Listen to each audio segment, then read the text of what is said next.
Welcome to Keith Knight, Don't Tread on Anyone, and the Libertarian Institute. Today, I'm joined by Brian Doherty, the author of Modern Libertarianism, A Brief History of Classical Liberalism in the United States. Mr. Doherty, thank you for your time. Where is the best place for people to get a copy of this book and your previous, very well-known book, Radicals for Capitalism?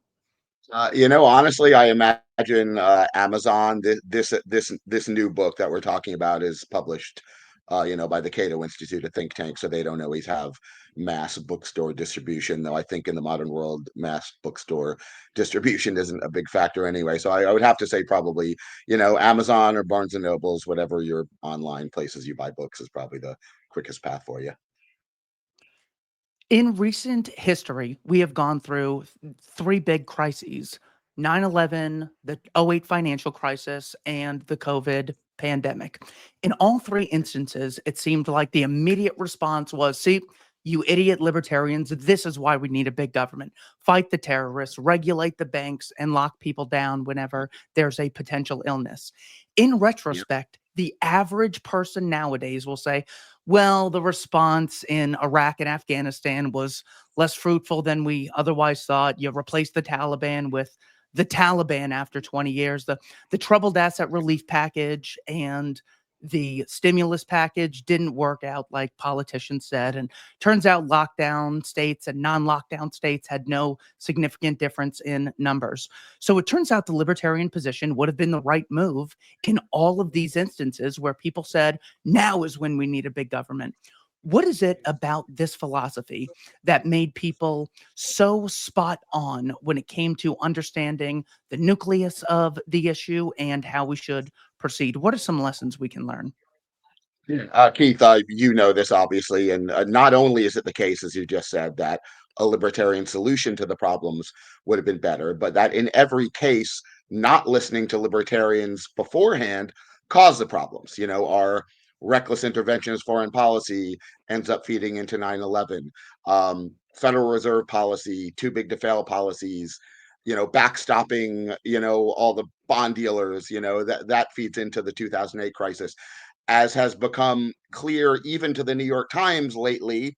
The very fact that the COVID virus was unleashed upon the world to begin with was because of governments doing absurd and frankly wicked things that they should never have been doing involving virus research, right? So not listening to libertarians caused all the problems. And so to directly address your question, I think the fact that our eye on the world, our skepticism about government, our skepticism about power, our willingness to explore and or accept and believe certain facts that most people looking at the world might not want to believe or accept. Like before, Ron Paul, great libertarian hero, he was one of the few people telling Americans prior to 9/11 that all this stuff we're doing in the Middle East is going to cause us problems. It's going to come back and bite us, and it did. So many libertarian economists, Ron Paul actually was a good sort of popular nexus of the anti-Federal Reserve arguments, the we're not going to let big bond dealers or banks ever fail, the moral hazards that creates. Gain of function research was a bit more of an obscure topic, but it's on everyone's mind now. But it's a great example. There's so many bad things in the world, like, we can't rerun history, but I think it very likely that certainly no one would be experimenting with making deadly viruses. Likely no one would have invented an atomic bomb. All sorts of weaponry only exist because governments exist, and governments have these goals that involve frequently destruction and mass loss of life. So I might be rambling a little bit, but yeah, I think maybe to sum up, it's like libertarians ability to understand government in a way that most people don't understand it. They just look at it as, oh, it's this thing that keeps us together and keeps us organized and make sure things work. And we're like, well, the specifics of whether any of that is true are fact dependent and arguable, but also morally, just to understand what the state is. It is, an organized group of people who claim the right to use force under whatever purpose they want, to lock people up for whatever reason they want, to steal whatever resources they want. And seeing the state that way, we're going to naturally be suspicious that the things it does are actually good or smart or going to make the world better. How would you summarize libertarianism to say you're taking a quick Uber ride and the driver says, "Oh, I've never heard of I think I've heard of it, but I don't really know what it is." How would you summarize what libertarianism is? I kind of have, I move socially in a lot of kind of artsy circles that tend to be very progressive. So I've developed a kind of hippy dippy ish way almost of explaining it. That's also completely accurate, and I think it hits a lot of people where they live. It's like, look, I just want to figure out a way to shape. I'm sounding sociological here, and unfortunately, I'm probably sounding sociological talking to this cabbie too, which isn't always best. But it's like we're trying to shape the human social order in a way that involves the least amount of force, violence, and threat, right? And I may believe, because of how I've thought about it, that we can kind of eliminate. You can't eliminate human beings acting like criminals, right? That's You can't eliminate that, but perhaps we can eliminate the institution that tries to teach us all that it is justified in its violence, force, and threat. And like, I'm just trying to figure out the parameters of how we can limit that the most. It's like peace and love, man. We just want to all be able to interact with each other honestly, fairly, by our own choice, not punching people, not stealing people's things, not threatening them about any of that. And libertarianism wants to explore the parameters of how much we can limit the use of force, violent, threat, and human social order. And I feel like anyone who doesn't agree that that's at least noble, I mean, you might have different factual understandings. You might go, yeah, that all sounds great, but honestly, I believe that if we didn't have an FDA, we'd all be thalidomide babies or whatever like that. And that becomes a factual argument, and libertarians are good at that too. Or, yeah, I just think everyone would be walking down the street stabbing everyone if we didn't have police. Like, you can believe that. But if you don't believe that it's like a good idea to try to figure out how to limit it, I'm more and more losing patience for people who like actively are angry at the notion of libertarian ideas, right? It's like it makes them mad. I'm like, how can you be mad at trying to figure out how to limit the amount of force, violence, and threat in the way we run civilization? It's weird to me. I do think we might be getting in this later. I may be a little bit of a Pollyanna optimist about all this stuff. I've been in the game of libertarian advocacy professionally since, if you count like activism on the college level, I wasn't a pro. No one was paying me, but I was like running tables, for the Libertarian Party in 1988.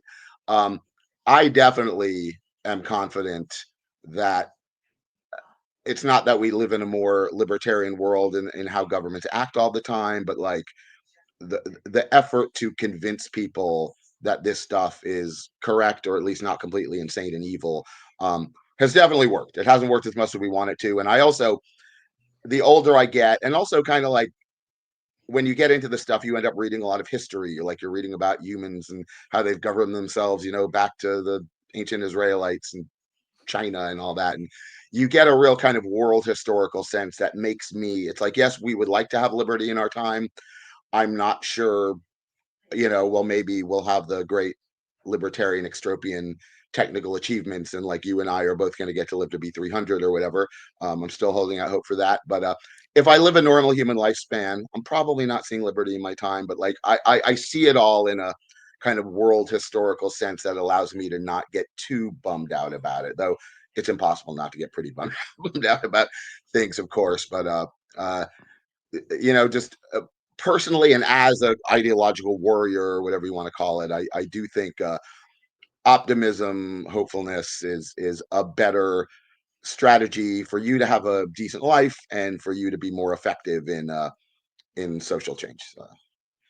Well, you can see what, libertarian or anarcho-capitalist beliefs people have anytime you try to give the power of the state to any other organization. If I say, what would be awesome is if Amazon, instead of having to get money voluntarily, if they could just like take 30% of everyone's income every year, and then they That's would good. stimulate the multiplier effect in the Yes, economy. Wouldn't it be cool if the Red Cross could conscript people instead of having to get things voluntarily?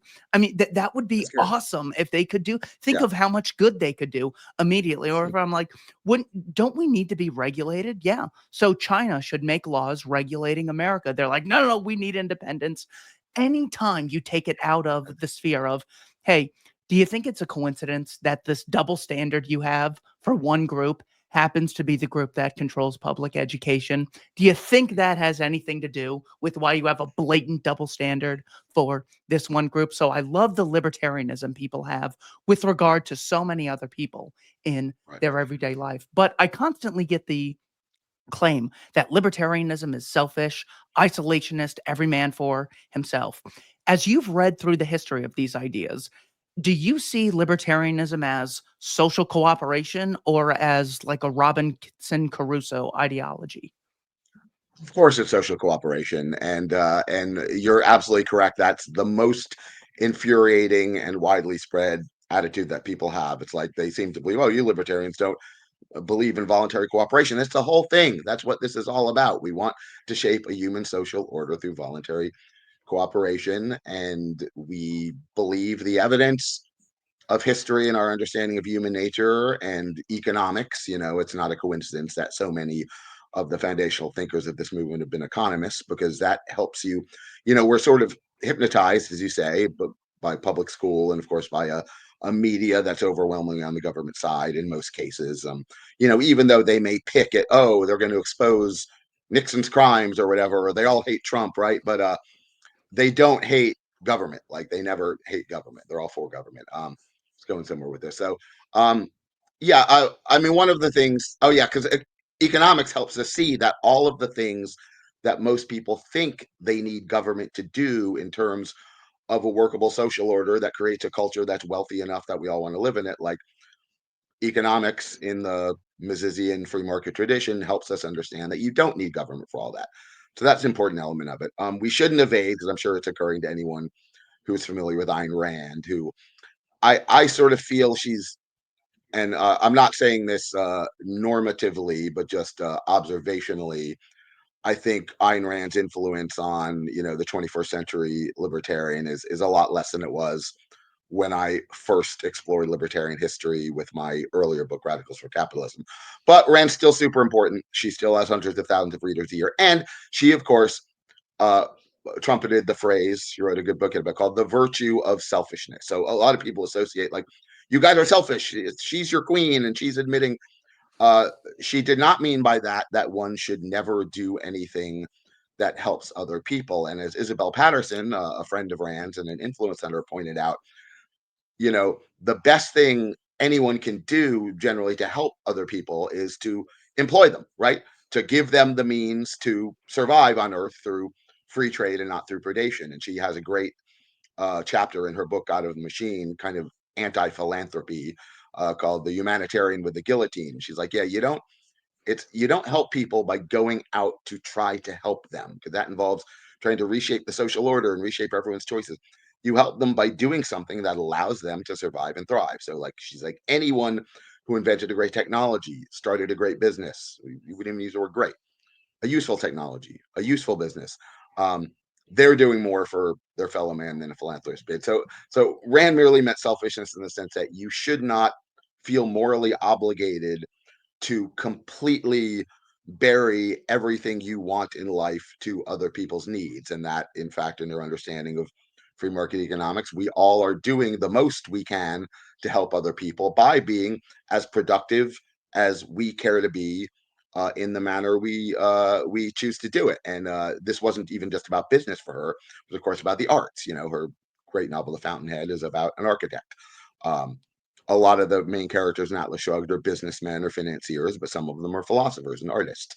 It's like, whatever, bring forth the best within you, and that's the best you can do for the world. And that's what she meant by selfishness. And obviously, it's just such a mistake, and people stick with it. I have the same conversation. If you have non-libertarian friends you've been dealing with over the years, you can have this conversation with them, and 6 months later they're going to say the same thing, and it's frustrating. But yeah. Well, that's why I opened my book, Domestic Imperialism, asking people who sounds more selfish. We have two grocery stores. One grocery store says food is necessary for life, so either chip in for us or we're going to throw you in jail if you don't chip in, because food is necessary for life. The other grocery store says We really want your money, and we can't get a penny out of your pocket unless you voluntarily give it to us. It's like, first of all, which one is more selfish? Second, who's going to provide the best quality service? So obviously, both on moral and economic grounds, immediately people say, well, I guess even though food is necessary for life, that should still be based on the voluntarist principle. So yeah, that just drives me crazy. The people claiming to be unselfish want us all in jail for not chipping into schooling systems, which yield populations who can't see through Bernie's propaganda. What were some of the lessons from Henry Hazlitt? Yeah, Hazlitt, a very important book called Economics in One Lesson. One of his bits that is, I guess, most relevant to helping people see through this belief that government is necessary is like you have to look at the secondary, tertiary, quaternary effects of government action. If you just see government spending and it helps people, and like this is so prevalent in the current debate about Doge and cutting government jobs. It's like, oh, government's doing a thing, it's employing this person, it's doing a thing that maybe is a thing you want to see done, or in most cases, it's probably not a thing anyone wants to see done. But you can look at a thing, and go, oh well, I that's not bad. And he helps you see it's like, look, you have to think about where did the government get the resources to do this from? It's like it's either taxing or it's borrowing. Borrowing, unless and until the US government defaults, is the same as taxing. It's just taxing people down the line. Um, he was a good spreader of Frederick Bastiat, a 19th century classical liberal, very witty guy, wrote some amazingly funny stuff, anti-tariffs. He had a thing, everyone should know this. You know it, of course. Probably a lot of people in this know it. What's called the broken window fallacy. It's like something gets destroyed. Um, you can say, okay, look, that maybe that's not great, but actually it is great, says the sophistic statist, because someone is going to be employed to fix the window, and then they're going to get that money and the Keynesian multiplier, and they're going to do this, that, and the other thing. And Hayes is like, okay, yeah, I mean, it's okay, it's a good thing, whatever, that guy got to make a window. I guess it's good for him, but it's not good for everyone, because the resources that the guy who had his window broken had to expend to pay the guy for the new window are resources that he did not have to do something else that he would have preferred to do, that would have equally helped employ someone doing something that the guy actually wanted to do, not fix his broken window. And so much of what government does, Hazel, helps you understand this, is it's creating the illusion that if you this one thing that's happening, they're spending money on this, they're supporting that person, they're employing this person, is good because we like to see things happen or whatever, and we like to see people employed. But it's not good if you understand actually how government is getting the resources. That's a kind of a very broad brush way to put it. But I will tell you just from personal experience, reading that book when I was like 14 or 15, um, it's not like written for high schoolers or whatever, but like he's such a clear thinker.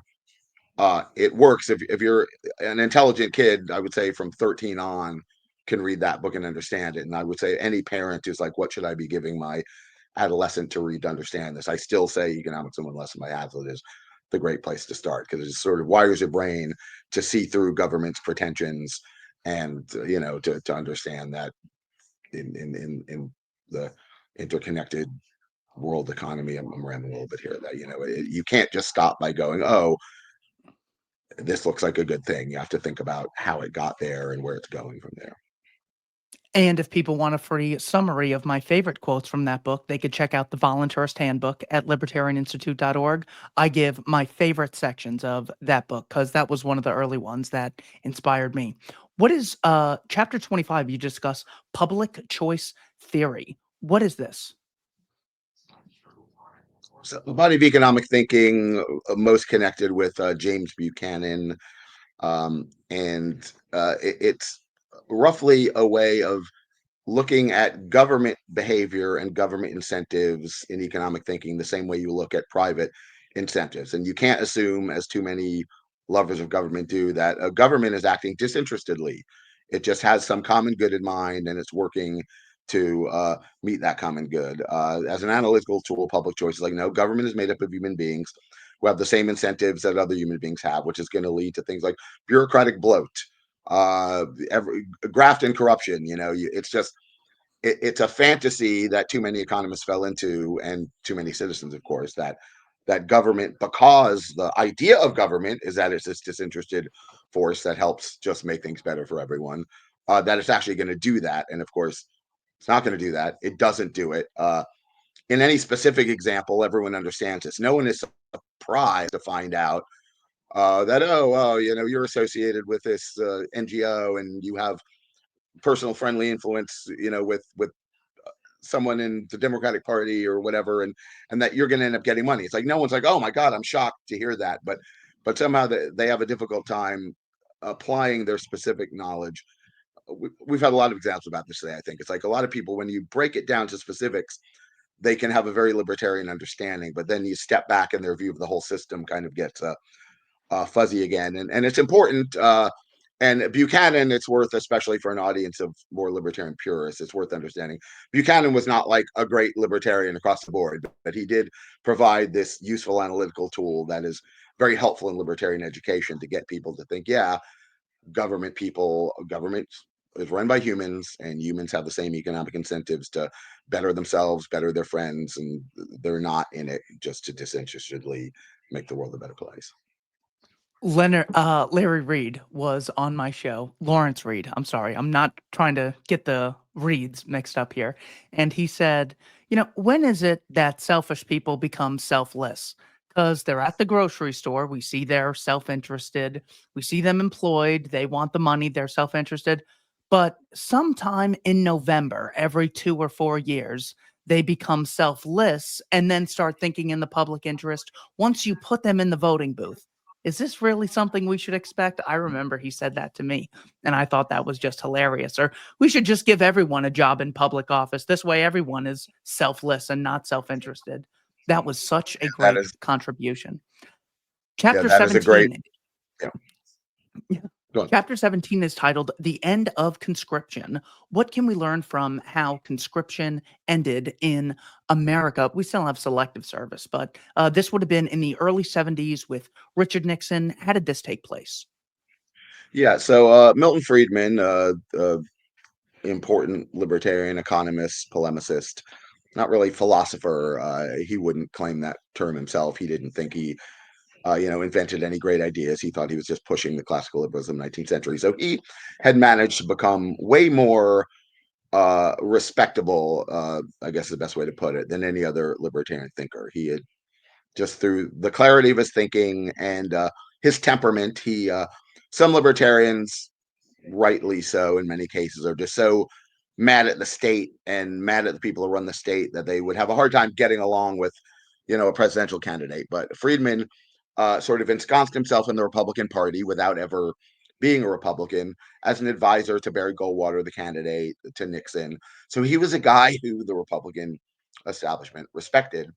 And he had long been pushing the idea that we could have the armed forces that the US government thinks it needs. I almost said that we need. That's a verbal trap libertarians should not fall into. That the US government believes or insists it needs. That you don't need to enslave people to do it. That you can pay them. And there was a commission, Gates Commission, I believe it was called. It's in the book. That Friedman managed to be a part of, because he had managed. He was a Newsweek columnist. He was not an outsider rebel. He had managed to make himself a respectable figure, and Nixon listened to him. And so he was on this commission. There was a great exchange. I think this is in the book, where some general, mad at the idea of paying soldiers better, is like, I don't want to lead an army of mercenaries. And Friedman's like, oh, you'd rather lead an army of slaves. And then point out, like, if being paid to do something makes you a mercenary, then you're a mercenary general. I'm a mercenary professor or whatever. It's like it's a crummy, stupid way to put paying someone to do something. And we obviously, the ideas have to mesh with reality in the right way, right? I mean, that in the early 70s, Friedman was actually able to get the commission to make this recommendation, and that Nixon accepted it. Also, obviously, had a lot to do with the mass social unrest that the existence of the draft was causing. So this is not in the book. I'm kind of writing this in my head on the fly, but it is an interesting example in how the ideas, it's great to have the smart people and the good writers and the professors and the intellectuals to have the ideas. It's also important to have somewhat of a mass movement. And in the case of the draft, they were not consciously a libertarian movement writ large, but about this cause, they were libertarian. The cause of like, do not just grab people off the streets and stick a gun in their hand and send them to Vietnam. So it definitely helped. I don't. I'm an idea guy, and obviously this book is told through the stories of mostly people who are idea people and ideologues. But this story actually helps you remember that, yeah, if you can get lots of angry people in the streets about a cause, that helps as well in initiating actual change. I want to look at how we see our ideas in the lens of history with regard to their popularity in a time like the 40s, when Britain and America have very big governments, and they're talking about fascism and communism being the evils to fight. So I would think at the time you have social democracy, big government, national socialism and big government, and then international socialism. It seems like at this time, as bad as, we wish more people were libertarian today, it almost seems like we didn't have any seat at the table through the 30s or the 40s. Herbert Hoover, the one who's called the laissez-faire, laid-back guy who didn't intervene, increased government spending by, I think, 48%. Like, this is the guy they refer to as the non-interventionist. But what are some lessons we could learn about how to be appreciative in the present with regard to how bad history was when it comes to our ideas being accepted or implemented? Yeah, I think if you read the new book, Modern Libertarianism, which is kind of a short primer length take on the history of libertarian ideas and libertarian movement. I wrote a one that was like 7 times as long decades ago. A theme that you will see running through it is, especially like you said, the 30s, 40s, and even 50s. The word movement is almost like a misnomer. It was really more like a gang. Like, it was just this tiniest group of people. And the thread running through all of them was that whenever they found anyone else who believed this stuff, including like if they learned that there's a bright high school kid in New York who seemed amenable to the ideas, they'd be super excited. There's some great Rosewalder Lane letters that I know are in Radicals, and I think it's in Modern Libertarianism too, where she says that explicitly. It's like, remember the days where if we found one more person, it made us hit the moon, and this was the late 50s. And she's like, it's bigger than that now. The Volcker Fund, an interesting, no longer existed uh, foundation that was pretty much the only funder of libertarian ideas in the 40s and 50s. Their whole thing was it wasn't like, oh, we announced we have this grant program and people apply for it or whatever. There weren't enough people to do that. So their whole point was, we go out and we scour the academic journals and we scour the colleges and we try to find people who believe this stuff. And as one of the program officers for Volcker told me when I interviewed him back in the 90s, he's like, we would often get near tearful reactions when we contact them, like, oh my god, I thought I was the last one. Isabel Patterson, she was not only a libertarian heroine but also a prominent literary critic for a major New York paper that doesn't exist anymore. So she knew all the famous literary types. Edmund Wilson is a name maybe not many people know anymore, but he was a famous literary critic. He actually said to her, like, Isabel, you are the last person to still believe in the quaint ideas upon which this republic was founded. That's a common theme. Like, no one believed this stuff, and you were insane if you did. Goldwater, it's interesting. Goldwater's not a libertarian, obviously, but he is on the cover of my book, and that wasn't my choice, but I did agree to it, and it made sense because Goldwater and the Goldwater phenomenon in the early 60s was the first example where some libertarian ideas, not all of them. He was terrible on military stuff. Basically, he wanted to nuke the Soviets, but domestically, he was a pretty solid libertarian in many respects. And that was the first place where we sort of thought, oh, this can mesh with politics as it's practiced. And I find that if you were anyone who went on to become a professional libertarian, if they were like a teenager in the early 60s, they had at least a Goldwater phase. Like, Goldwater excited them, Goldwater energized them.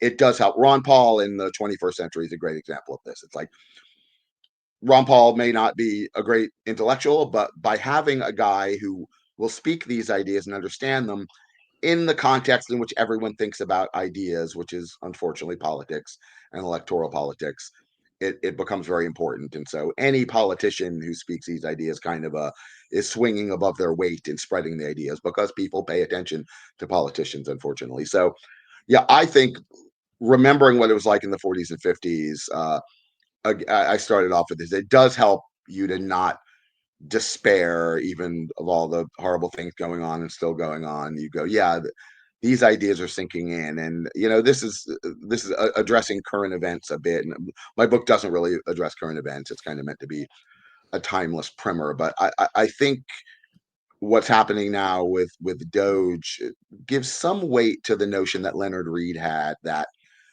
this has to be educational first. If you start doing libertarian stuff before enough, and I don't think it ever has to be a majority, but like there has to be a critical mass of Americans who believe and want it. And maybe we have that now. I think we'll see how this plays out in 2, 4, 8 years. But like trying to I mean, in the world we live in, where we live in a country, and there's other people who we have to deal with, and we're countrymen and we live together. That getting ahead of public belief might not have the effects we want them to have, but they also might. Like sometimes I also think that, yeah, given public choices lessons, history's lessons about how sclerotic and drawing the wagons that government in practice is, that maybe the only way that anything can happen is just to have some maniac come in and just go, we're doing it, we're doing it, we're doing it. We don't care what anyone says. We don't even care if it's actually legal. We're just doing it. Like I'm agnostic at the point about whether I know many libertarians who think that, and I'm like, you might be right. And I know many libertarians who think without the ideological educational base, it's just going to be chaotic. It's not going to work.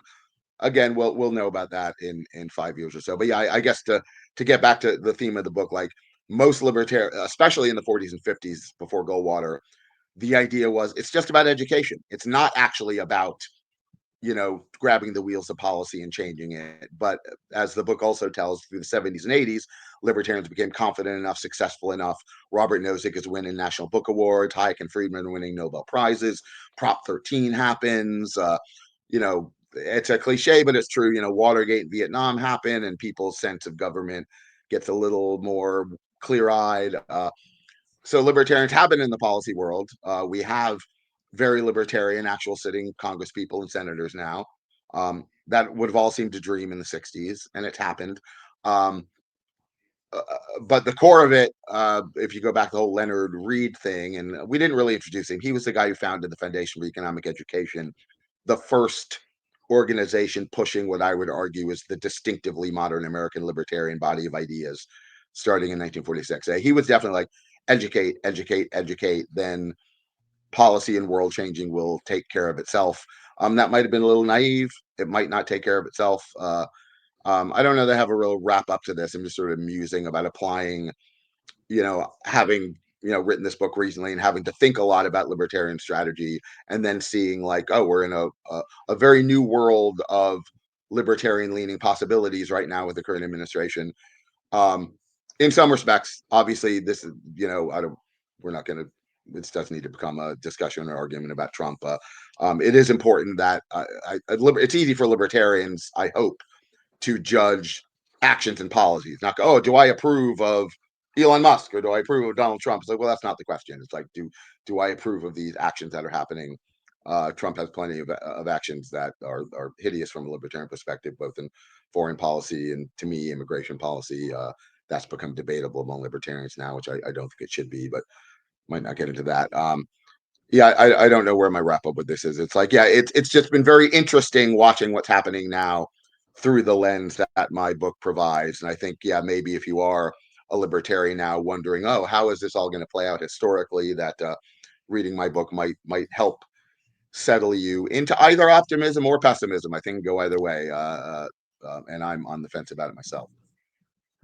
Well, I am very optimistic. If you would have said to, the founding mothers, as you call them, that the president of America would have spoken at the Libertarian Party national convention and tried to at least persuade us, that in and of itself, I think, is a victory. Ron Paul was calling for the abolition of the Department of Education. I forget if it was in 2008 or 2012, but now Trump sees that that is popular enough to ride on. the Department of Education. Trump came out the other day and said, you know, one of the meetings I want to have is with Putin and Xi because we could really cut our military budgets in half. We have a Republican saying that. We never could have imagined that that would come out of the mouth of a sitting president, especially when you had the William F. Buckleys of the world saying, what I think we need is to usher in a totalitarian bureaucracy within our shores to fight other regimes. Communism, yeah. So I'm very optimistic. Maybe it's because I'm a naive 20-year-old, but I don't think so. And I think people should check out this book, Modern Libertarianism, A Brief History of Classical Liberalism in the United States. Thanks to everyone for watching Keith Knight Don't Tread on Anyone and the Libertarian Institute. Mr. Doherty, thank you so much for your time. Thanks for having me. It's been great.